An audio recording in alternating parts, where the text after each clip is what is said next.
Tukwaniriza mu program ey'ensonga Lugonvu's Show.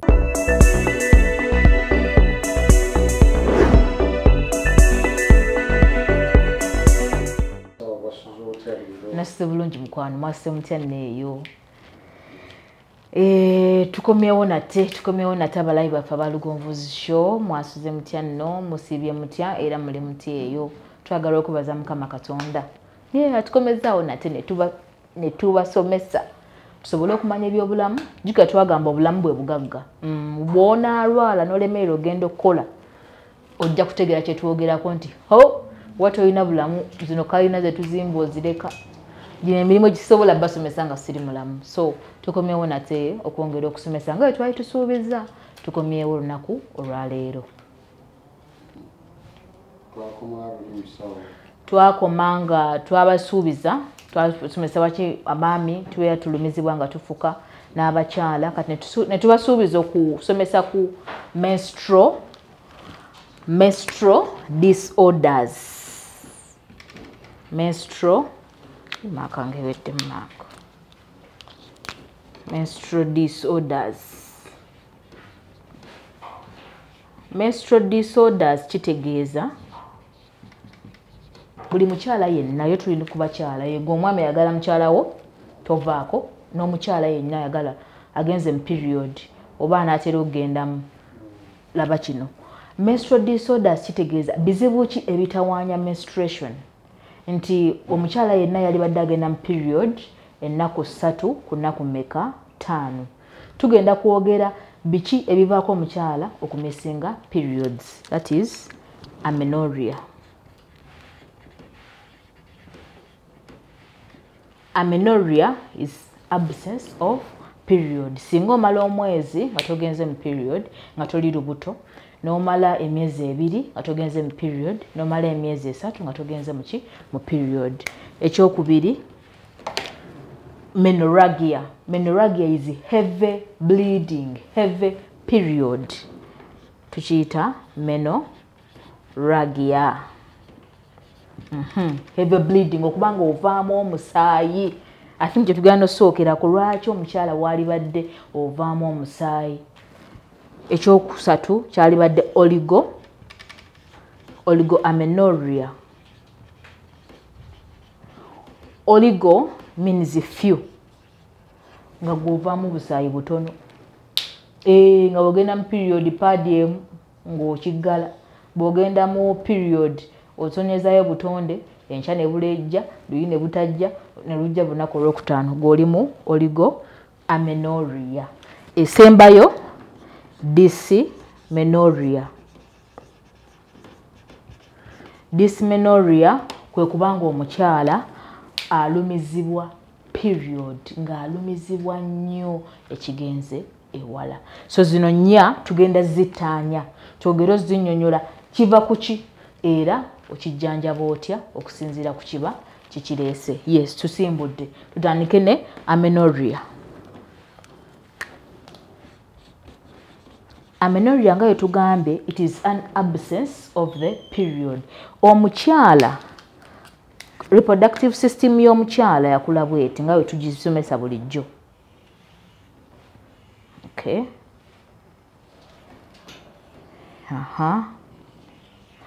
Kati omuntu okugenda mu period, what we call menstruation, nabaana eno erina layers. One is the perimetrium. The second erina uterine muscle, what we call the myometrium. Okay. Kakati okugenda mu period omukyala layer eno ey'omunda gye tuyise endometrium. Endometrium ye uterine lining eyeyubula buli mwezi ng'ogenda mu period. Ogenda mu period tosufulumya ggi. Amagi gabeera eno nga lyakula ne ligenda mu mubiri. But ogenda mu period endometrium eno yeeyubula.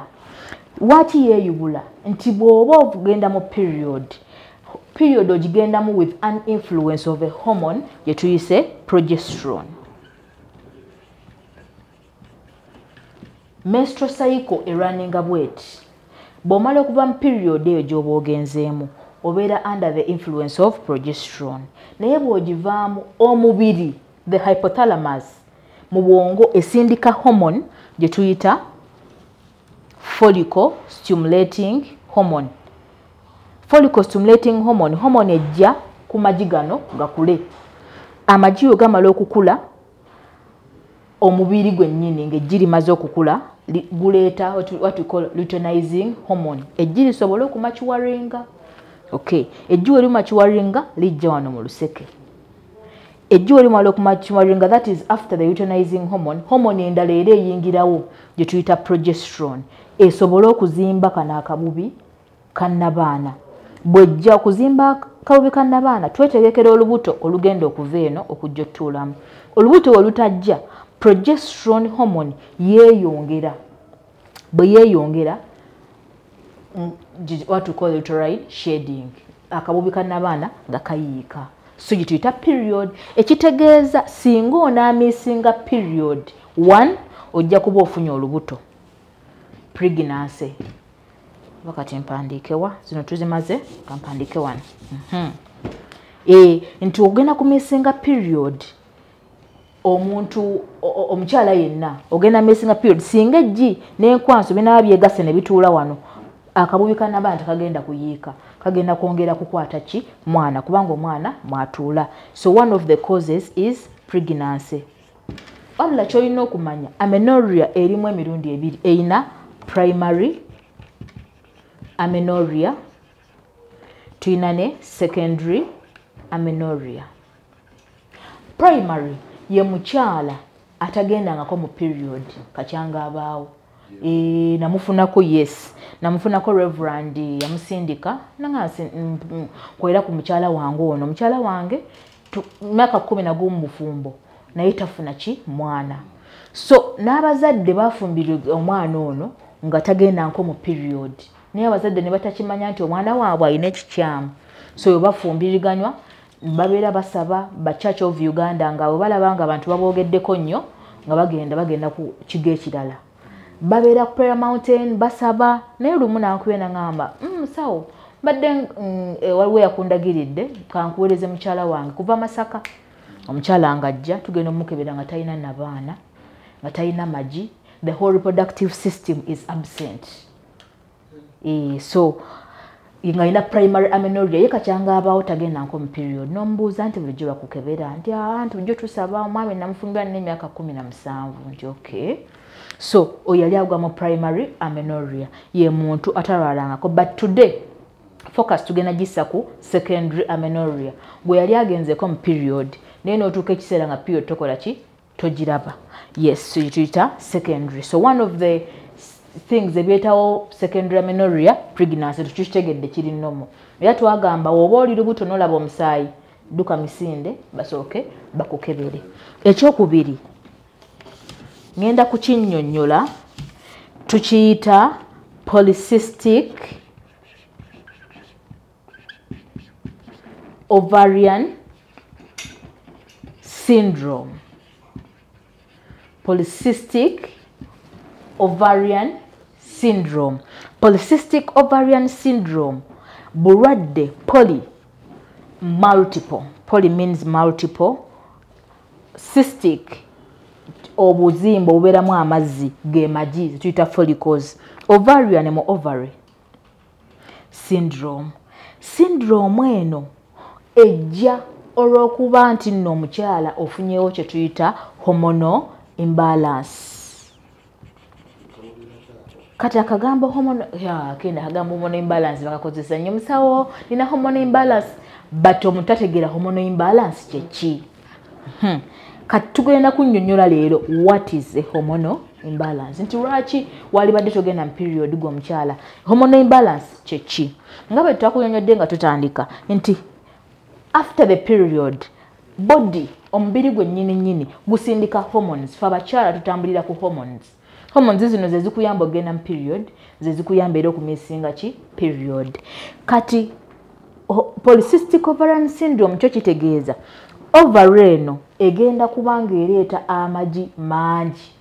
lwaki ereeta amagi mangi waliwo inadequacy of follicle stimulating hormone twegendereza bakyala kino kiba mu family yaffe gyova oba kisobola okujja bukulu lwa family planning zino zetumira ne zidisorganizinga our hormones era oba omira family planning omanya nti okozesa eddagala eryo manya you're playing around with the hormones oyingiza hormones mu mubiri gwo ekitegeeza tezigenda kutambula nga bwe zirina ttambula kyova olaba obeera ku family planning abakyala abasinga tebaleeta magi family planning ezimu reducing the follicle stimulating hormone family planning endala zijjawo the luteinizing hormone nobanga amagi tegakola ki tegakula so kati eno polycystic ovarian syndrome amagi gajja nga gakula ekitegeeza bujja nga bungi naye nga hormone eno egenda okugakuza ntono lwaki ebeera ntono obeera mukyala ng'olinamu ka hormone aka testosterone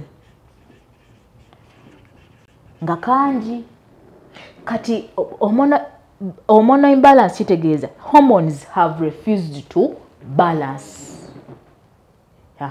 nti nga bwe zirina okutambula nti wano waliwo FSH follicle stimulating hormone wano waliwo luteinizing hormone wano waliwo progesterone hormone gwe oba ne increased levels of testosterone oba increased levels of estrogen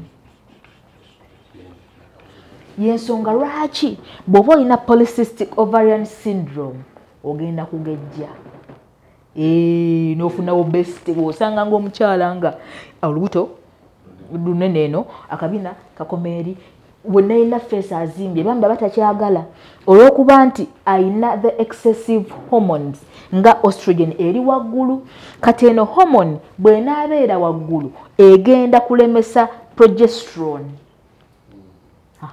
okitegeera kati hormone eno bw'enaabeera waggulu zigenda bba tezicommunicatinga ekinaavaamu ng'ogenda ku kye twayise amenorrhea okay netuli ffenna so kati polycystic ovarian syndrome kyekintu mu baana abato ne mu bantu abakulu era gwoba wazaala omwana wo omukyala nga yagenda mu period nga wa myaka 13 ne giwera myaka 18 nga taddangamu there is a problem wabeerawo ekizibu ekitawaanya either the hormones but still you cannot know unless you do a test tuli ffenna so kati mbadde nkyabanyonyola polycystic ovarian syndrome one sign gyogenda ogirabirako amenorrhea ng'omisinza eki period era ng'omisinga period gwe ng'omuntu atugoberera ku Lugonvuzi Show wali badde obuuza naye lwaki namisinze period ate nga siri lubuto ate nga misinze anti era oyo aba ayina kye twayogeddeko aba ayina the hormones are not balancing omukyala yenna ali nomo alina okufuna periods buli mwezi kyova obeera ku family planning nga togenda mu periods kyabulabe ekitegeeza hormones zo zirumbiddwa these outside drugs hormone family planning esooka ogiveeko because ojja kutuuka okugivaako oyagala okuzaala nga tolaba ki mwana soko ogiveeko oddeewo omusawo wo mwogere family planning kyeyinza okunnyamba nengenda mu periods zange bulungi naye gwe omukyala tosobola kumala mwaka mulamba myezi 3 nga togenda mu period ekivaamu ogenda mu vaginal dryness kyovola abakyala abasinga agamba nagenda ku family kakyanga ngenda ku family enkala the body ebadde introduced to extra hormones kati zino ezaffe eza bulijjo era ogenda otuuka mu nnaku z'ofuniramu olubuto nga tolabayo wadde ka discharge naaka ng'empale nga bw'ogyambadde bw'ogijjamu tewali wadde ka discharge nga bw'ogenda mu sex buwunga twakyogerako edda n'emisal g'ovu wano nti ogenda n'omukyala mugenda okwegatta buwunga bwereere ate obuwunga buleeta pain naddala ku penisi y'omwami n'omukyala yennyini ng'omuntu yes so kati bwe twegendereza nnyo bw'olaba ng'otandise okumiisinga naawe omwami olaba omukyala wo nga tagenda mu period ate nga tali lubuto sooka omugambe naye nze omusawo gwengoberera Aida Nassolo nga yatugamba olina okugenda mu period bw'oba olaba kiremeddeko that is mu 6 months ogenzeemu mu period emirundi 2 duka duka basooke bakukebere, because wonakikebera nga bukyali, you're going to try to balance these hormones. How do you balance them? By taking those hormones era still eziretawo balance muki omubiri. Era omukyala wajjewo nga tafuna period osooka n'omukebera bw'aba alina polycystic ovarian syndrome ng'omugamba aha ekisooka ogenda kusooka ofune hormone progesterone ofune period 1. Bw'ona amala ofuna period otugirese period n'eddagala. Bw'ona amala ofuna period tugenda kwongera hormone gye tuyita follicle stimulating hormone. That means hormones tuzijja wabweru ne tuziyingizaamu. Remember, hormones are expensive. Kati bw'ona aziyingizaamu mubiri, the body eventually will pick up. Era kyovola omukyala gwe anoonyezza omwana nga tomufuna woba kuwa eddagala lizimbulukusa amagi era bagamba ku lunaku olw'ekkumi tukebere amagi gaakuze. Bwe gaba gaakuze ne tukuwa luteinizing hormone for maturation and rupture. Era oba tewafunye olina okugenda muki mu period. Naye era abakyala bafuna challenge nti omuwa eddagala eryo n'atuuka era obudde bwogenda mu period n'atagendamu nga yeetaaga extra levels of progesterone asobole okugenda muki mu period. Yes, so kati baali bakibuuza nnyo abakyala kiki ekivaako musawo kubanga guno omwezi ngenda mu period n'empisaawo emyezi 3 nga sigendamu. Teeka mukyala olina okugenda mu period singa obeera nga toli lubuto. So polycystic ovarian syndrome tugigambye ojja kuba it is confirmed by scan. Basically tukola transvaginal ultrasound scan to confirm nti amajigo naye Rita amajigo nga mangi nnyo, the ovary is enlarged, obugi bungi nnyo naye tokuzaaki magi. Era babuuza nnyo okuzimbulukusa amagi. Okuzimbulukusa amagi kyeki okuzimbulukusa okusembeza amagi. Amagi tosobola gasembeza because the ovary is already there. Oyina just kwongeramu the follicle stimulating hormone, amagi ne gakula, luteinizing hormone ne ga rupturinga. Period. Tewali kintu kirala. Bampadde eddagala erisembeza amagi ogasembeza ogajjawa. Because the ovary already weri yekola ki yekola amagi. So the major cause of amenorrhea is 1, hormonal imbalance, which hormonal imbalances bring about the polycystic ovarian syndrome. Yes, katugenda kwogera ku biki ebirala ebiyinza okuleetawo amenorrhea. 1. Tuyina cervical fibroids. Fibroid ejja neetuula mu mumwa gwa nnabaana. Omumwa gwa nnabaana ye entry ye exit point eya nnabaana. Ekitegeeza byonna ebivudde mu nnabaana bigenda kufuluma. Kati bw'onaabaawo blockage kati nga fibroid eno bwejja neetuula nga polyp ebizimba bino ebizimba mu mumwa gwa nnabaana ogenda kufuna kye tuyita concealed amenorrhea. Concealed amenorrhea togenze mu period akawubi ka nnabaana ka shedinze naye omusaayi tegulinayo gukola ki? Tegulinayo gukola ki? Ogufulumira.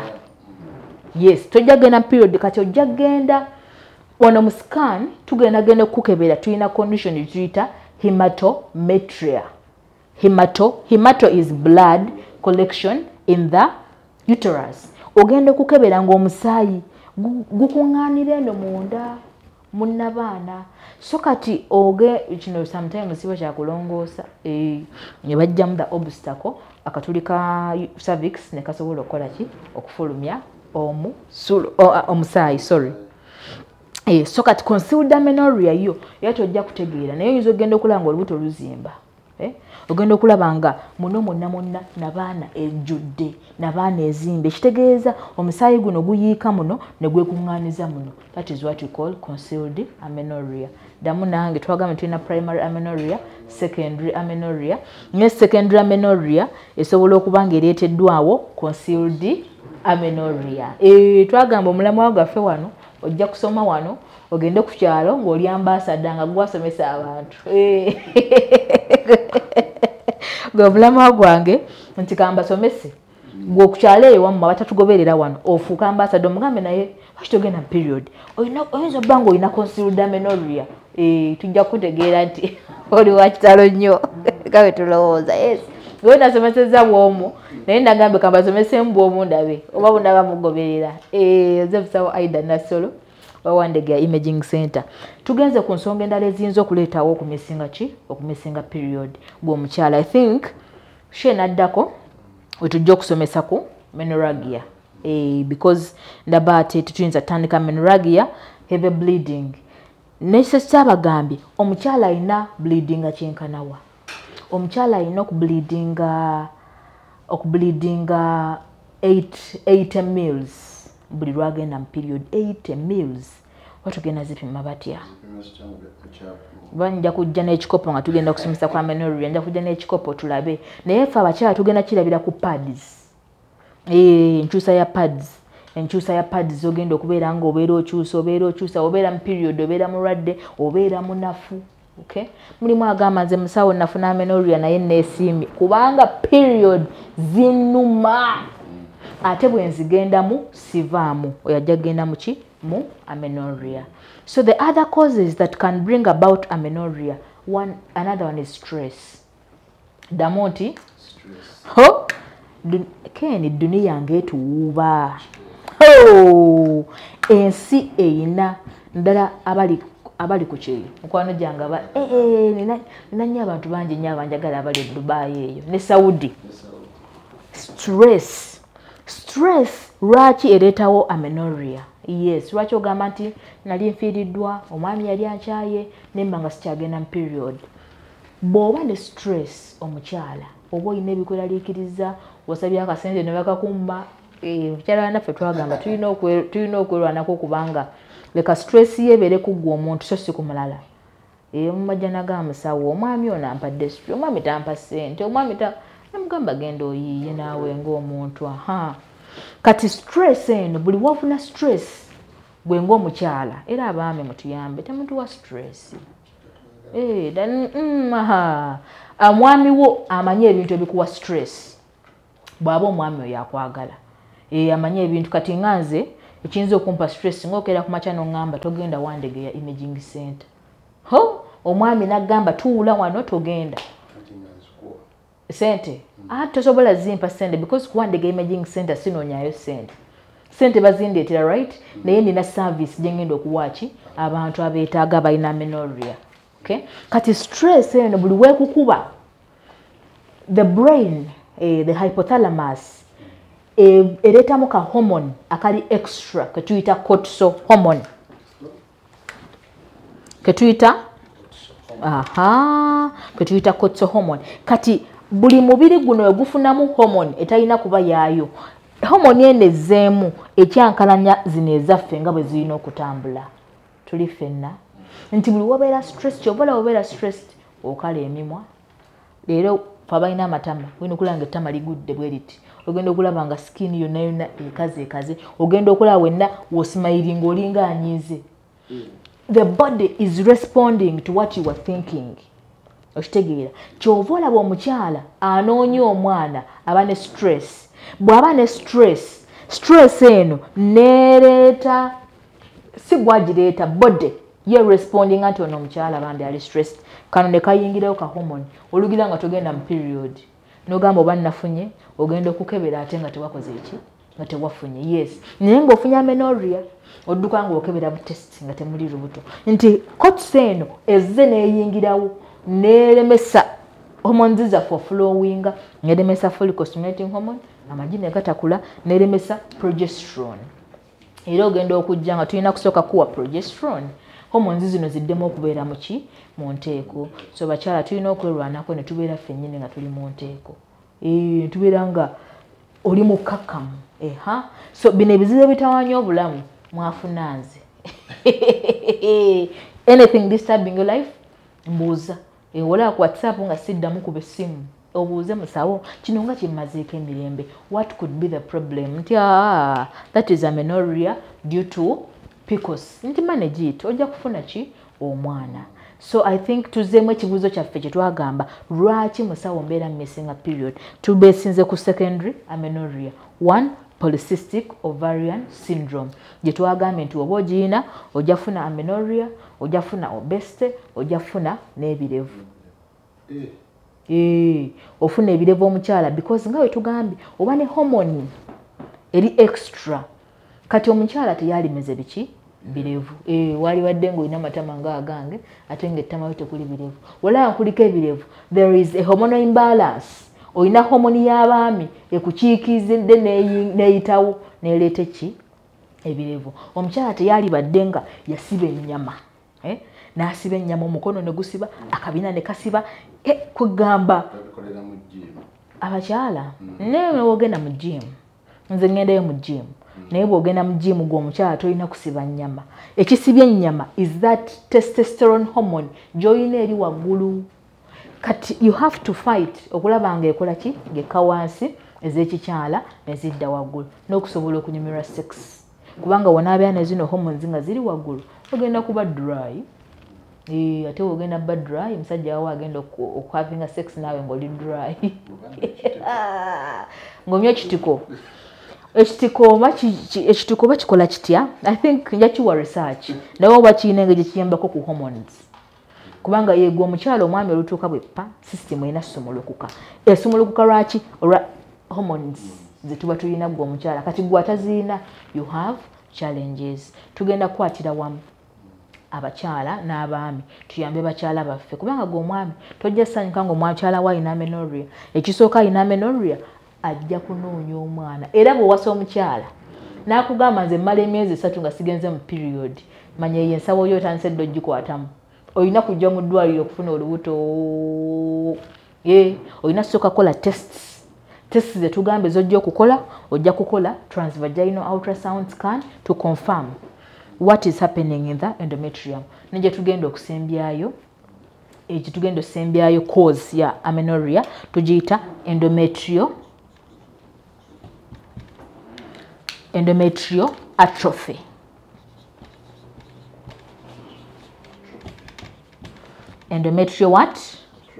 endometrial atrophy kitegeeza kana akawubi kannabaana kashrinkinga the endometrium the normal thickness of the endometrium nga wakavamu period ebeera 3 to 10 millimeters thickness eno okwetegekera okufuna omwana kati atrophy kitegeeza akabubi kannabaana kano katono nnyo kali barely 2 millimeters kati tekalina bwe kekwanya kusobola kukola ki kuyiika but this one is common mu bakyala bagenze mu ki mu menopause awo tujja beesonyiwa okubanga era abeera akuze bw'ogenda mu menopause tukusuubira okuba ne amenorrhea it is normal 45 naye menopause ennaku zentandikira ku 3 mwezi 3 mwezi kyovola kampeyini yange ngamba zaalanga mu budde obwo 35 oyinza okugenda oba oli period nebanga tedda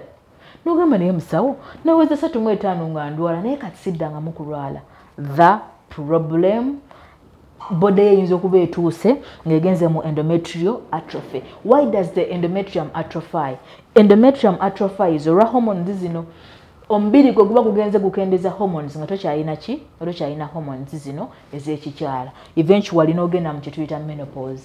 Era omukyala omu namukolako yava Netherlands nangamba nako mugenda mu period nga nina emyaka 32 nengenda ku kyeyo bwe ngenda ku kyeyo eyo nagenda mu period omwaka gumu period nedduka teddanga naye nga sinnazaala nali neetegese nkomawo mu Uganda omwami ankuba embaga tuzaale n'akomawo embaga neeruma period teyadda agenda okujja ne mugamba this is endometrial atrophy but endometrial atrophy bw'oba okyali myaka ngana esobola okukolwako endometrium will give you extra levels of progesterone hormones neddamu nekola ki neyeezimba naye twamuwa eddagala yagaana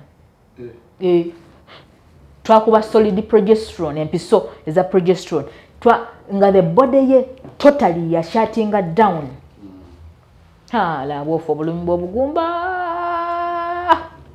naye you always frank nga ffe abakebera n'omugamba naye omanyi the endometrium has refused to build kati ono ne bwakola IVF tasobola kufuna mwana kubanga kana akawubi akagenda okutereka omwana kaganya okukola ki okukula abasembayo abajjamu embuto oba wajjamu olubuto uterus nekola adhesions nekola enkovu akabubi kana akannabaana ne kalemerera okuzimba obulungi naawe onaatera ddala nga bakozesa D&C dilatation and creatage onaatera okujja muki mu amenorrhea. So tugenda wozika nga tugamba in case omukyala olabye guno omwezi walwadde emyezi 2 nga tolwadde sooka odduke okebere. Ogenda kebera ki? Transvaginal scan. Ekyokubiri okebere hormonal tests. Yawe ngamba hormones bazikebera ne hormones ziri okay. Oyinza okuba omukyala olina what we call prolactinemia, hyperprolactinemia. Kyova olaba omukyala abeera ayonsa kati nga nze nakawere oba togenda mu period era oba ne extra hormone eya prolactin era eremesa zino kati weekanga togenda mu period nolwo okuba oyonsa naye mulimu omuntu atayonsa naye ga musawo amabere gange gano gavaamu amata oba olina hyperprolactinemia. Prolactin ye hormone eyambako amabere okukola ki? Okujja. So kati bwolaba nga ovaamu amabere omisinga periods bw'ozigendamu olwamu oli mu menstrual disorders, you need attention. Wefuna omusawo nabagamba wano funa omusawo nga mukwano gwo oyinza obutafuna nze ni mukwano gw'abangi n'ofuna omusawo mukwano gwakutegeera ng'ategeera obulamu bwo ni musawo njagala mwana naye ebizibu byange obimanyi mutambuza kizibu ku kizibu. So the major causes of amenorrhea zonnaku ezobalo zetwogeddeko. 1 tuwagambe polycystic ovarian syndrome, netugamba hormonal imbalances, netugamba uterine cervical fibroids ezetawo concealed amenorrhea, netwogera ku endometrial atrophy okubanga kabuya nabaana kakendeera kashrinkinga kagwawo, n'ekisembyeyo netwogera ku hyperprolactinemia. Yes, so njagala okubebaza okubeerako olunaku olwaleero tutegedde ekyokukola kyegenda okuddako tugenda kusomesa menorrhagia. Lwaki ogenda mu period nga tovaamu? Lwaki obleedinga nnyo? Ono atagenda mu tumuvuddeko tumwesonyiye ayina ebizibu bye byetutegedde but ojja ne tukukebera. Omuntu byali atya?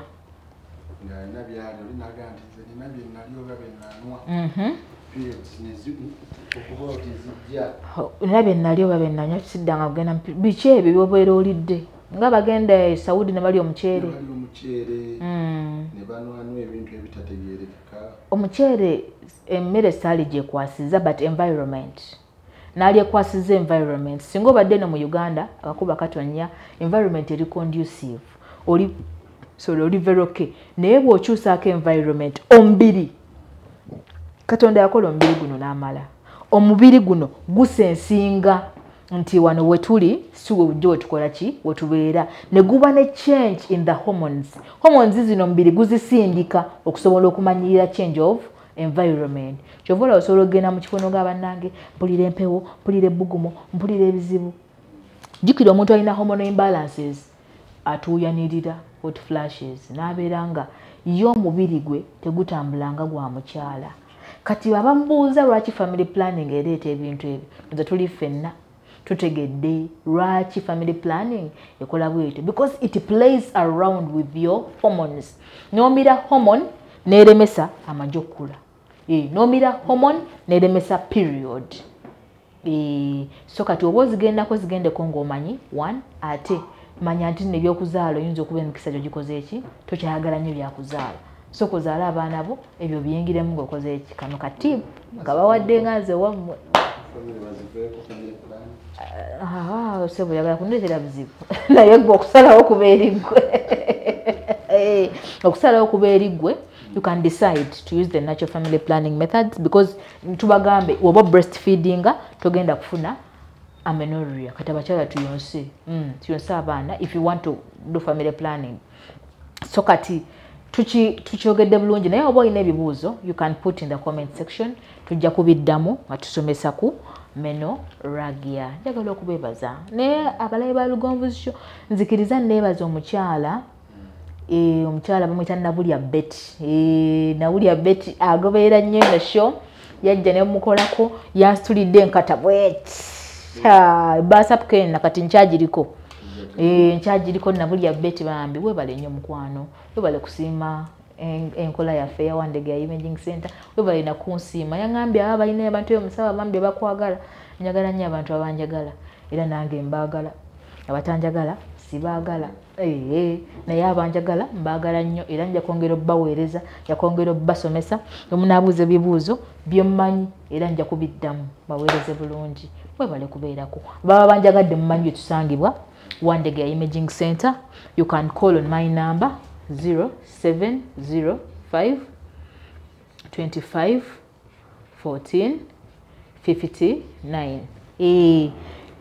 WhatsApp sindika message nyuzo butajiddamu nenja jiddamu olw'engeri gyembeera abazzeewo ku Wandege amanyi mbeera busy nnyo naye bwe nfunamu akaddawo nga ngenda maze okusaba ngenda kwebaka ne ngamba kanziremu bano bataano nenziramu oba MTN eri 0781 95 97 38 ntumiddeko abe South Korea ken tulina abantu batugoberera bali South Korea tebavaako kuno nabo mbatumidde nnyo tubaweereza nga tuli wano mu Uganda ate nga bali South Korea ndi musanyufu nnyo okubeera nga tubasomesezzaako olunaku olwaleero leka tugenda kuddamu tujja kwogera ku menorrhagia ne oligoamenorrhea musiibe bulungi mweraba tubaagala nnyo nnyini ddala eyo yebadde program Lugonvu's Show.